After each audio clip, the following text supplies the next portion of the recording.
Well, I'm laying in bed not feeling that great and I started thinking about one of my stories that I like to tell sometimes, so I thought I would share it with you. It's definitely of a metaphysical nature. So, I have several memories of what would be presumed or understood as past lives.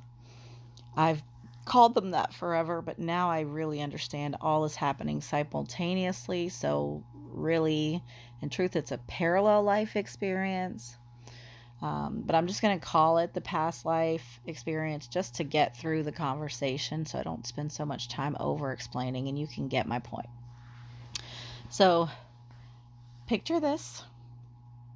It's, I want to say 1700s. I'm in Scotland. I play this little game along the cobblestone streets in front of the castles and the businesses and stuff. Like kids would play, downtown now. And I had this little leather satchel that you could, pull the strings opposite each other and they would tighten up, and if you went in and put your fingers in and pushed outward, you could open the top wider or pull the strings and make it smaller, this little satchel. And I had these very smooth, carefully chosen stones that I used to play this game. And I was a little tall for my age. I was 12 years old at this time. I was tall though. I did have like strawberry blonde hair, lots of freckles. I was not like a child at all. I was 12, but I carried myself like a grown ass adult. I was very seasoned by life. I was very mature. Nobody could get anything over on me. I was very street smart. So I have this game I play with my friends where we stand a certain distance from the little leather satchel that I have set up and we toss stones into it. And we make points based on whether we get the stones in or not. I knew that you had to choose the perfect smooth stone with a certain shape and a certain weight. And I also did a shitty thing that ended up getting me in deep doo doo.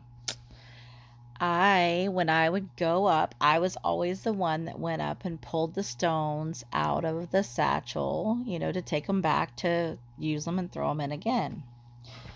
But I would go up and get the stones, and when it was my turn, I could, through sleight of hand, open the top of the satchel a little more for my turn.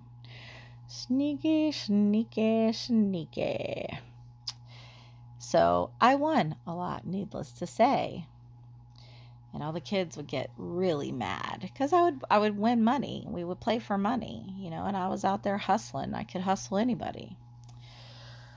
Well, one day I'm out there tossing stones into the satchel and I get picked up by two, court officers. They would be the feds, okay, in this day and age. I got picked up by the feds. Which is ironic because that has happened in this life too. That is an interesting parallel I will have to explore.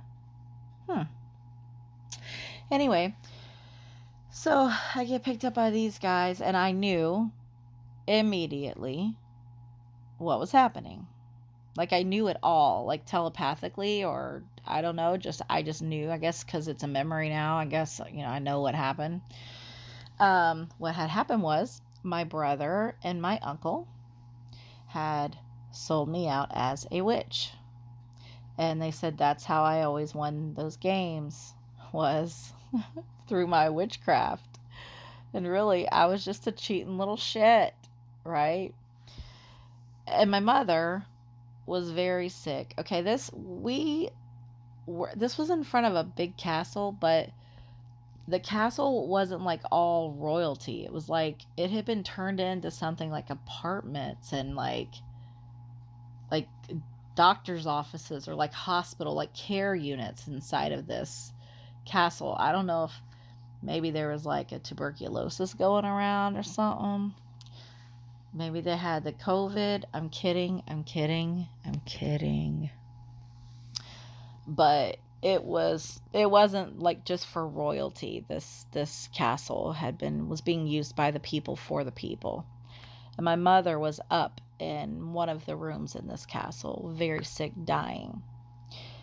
She was my champion, my hero, my biggest fan, my favorite person. And she would have fought for me to the death. And the only way those two fuckers could have sold me out is because she was up there sick and she didn't fucking know. And I guarantee you, if they ever told her, she would use the last of her strength to kill them. But I highly doubt that they ever even told her what they did, or that they had anything to do with it, being my uncle and my uncle and my brother. So they dragged me to this place that I know was called a garrison room, because I remember screaming, "No, not the garrison room." But it was more like, "No, not the garrison room. No. Like, and it was like that. I just had to give you the more real version. And I was mad and indignant. And I was mad and indignant in this life when that situation came up as well, only it wasn't for witchcraft. But it was for outsmarting a system, which I don't guess it was very smart since I got caught for it. So I digress. So here I am, thrown into this garrison room under the castle. Not directly under it, but like at the very bottom, like a basement, but part of it was underground, part of it was above ground. This garrison room had a water leak, and water would drip, drip, drip, drip, drip, drip, drip, drip, drip. Incessantly, this water dripped. And it made me crazy. The sound of that water dripping, I would have done anything to make it stop. That's where my memories of that life also stop. I don't know if I died. I don't know if I got saved. I don't know if some knight in shining armor came and rescued me. Maybe my mom got better and come and got me. I don't know. That's the last memory of it. But in this life, I cannot stand the sound of water running. It's like I want to come out of my skin. Like if someone's, okay, I don't mind. Like, okay, turn it on, do your business, wash your hands, wash a couple dishes, whatever. All right, cool. But if the water's on for much longer than what I think is a reasonable time, which is only like a minute or two, I will have to leave the room or scream at whoever it is to turn it off and just turn it back on when they need it or something, because it was bad. It was bad. I did not trust those dudes, and I guarantee you I've come across them in this timeline, and I instantly didn't trust them, and I was right not to trust them, but they talked me into trusting them, and they got me again. So yeah, that's my story of when I was sold out as a witch, when really I was a cheating little street hustler.